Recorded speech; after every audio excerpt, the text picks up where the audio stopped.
गणेशोत्सवाच्या औचित्यावर मुख्यमंत्री लाडकी बहीण योजनेचे पारनेर तालुका अध्यक्ष सुनील थोरात यांनी पालकमंत्री राधाकृष्ण विखे पाटील यांच्या मार्गदर्शनाखाली तालुक्यातील सुमारे 2500 माता भगिनींसाठी ओझर व लेण्याद्री येथे अष्टविनायकांपैकी असणाऱ्या गणपतीचं मोफत दर्शन आयोजित केलं होतं। तालुक्यातील सहभागी माता भगिनींनी या उपक्रमात मोठ्या संख्येने सहभाग घेऊन आनंद व्यक्त केला।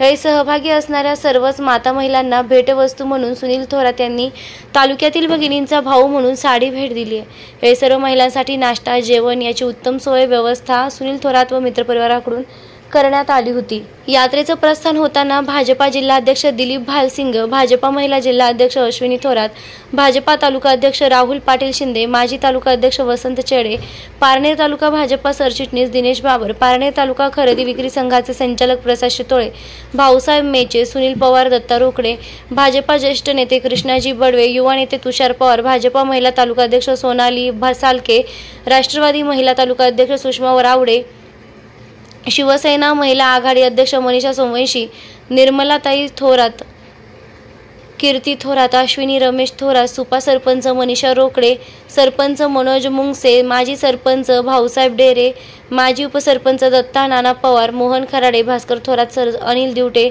भास्कर थोरात, ओंकार मावळे, भाऊसाहेब मांडगे, योगेश रोकडे, काशीनाथ नवले, गणेश पठारे, संतोष करपे यांसह सुनील थोरात मित्रपरिवार व भाजपा कार्यकर्ते उपस्थित होते।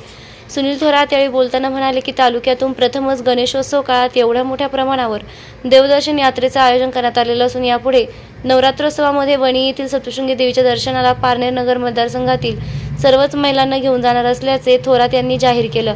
तसेच मुख्यमंत्री लाडकी बहीण योजनेचा अध्यक्ष म्हणून मला जी संधी मिळाली त्याचा उपयोग सर्वच माता भगिनींच्या हितासाठी करणार असल्याचं ते यावेळी म्हणाले आणि महिलांच्या प्रश्नांची सोडवणूक करण्यासाठी आपण कायमच प्रयत्न करणार असल्याचंही त्यांनी यावेळी आवर्जून सांगितलंय।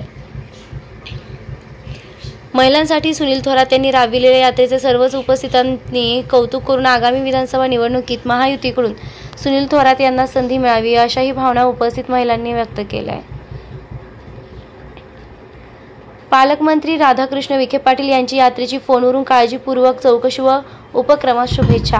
पालकमंत्री राधाकृष्ण विखे पाटील यांनी सुनील थोरात यांच्याशी फोनवरून संपर्क साधत यात्रेची काळजीपूर्वक चौकशी केली आहे। कोणतीही अडचण येणार नाही याची त्यांनी काळजी घेण्याच्या सूचना केल्या। तसेच सुनील थोरात यांचे विखे पाटील यांनी कौतुक करत यात्रेत सहभागी महिलांशी फोनवरून संवाद साधला व थोरात यांच्या उपक्रमाला शुभेच्छा दिल्या। विधानसभा निवडणुकीचे पडघम पारनेर नगर विधानसभा उमेदवारीसाठी आता सुनील थोरात यांनी उडी घेतली असून विधानसभा निवडणूक लढण्याची त्यांच्या मनातली इच्छा लपून राहिलेली नाही आणि महिलांच्या मोफत गणपती देवदर्शन यात्रेतून दाखवून दिले आहे आणि यात्रेमध्ये तशी चर्चाही सुरू असल्याचं दिसून आलं आहे। जिल्ह्यात प्रथमच महिलांसाठी साडी वाटप। अहमदनगर जिल्ह्यात अनेक व्यक्तींकडून महिला देवदर्शनाचं आयोजन यापूर्वी करण्यात आलं होतं परंतु कोणीही महिलांना साडी वाटप केले नाही। प्रथमच मुख्यमंत्री माझी लाडकी बहीण योजनेचे पारनेर तालुका अध्यक्ष सुनील थोरात यांच्या माध्यमातून महिला साडी वाटप करण्यात आली। याबद्दल महिलांकडून कौतुक करण्यात आले।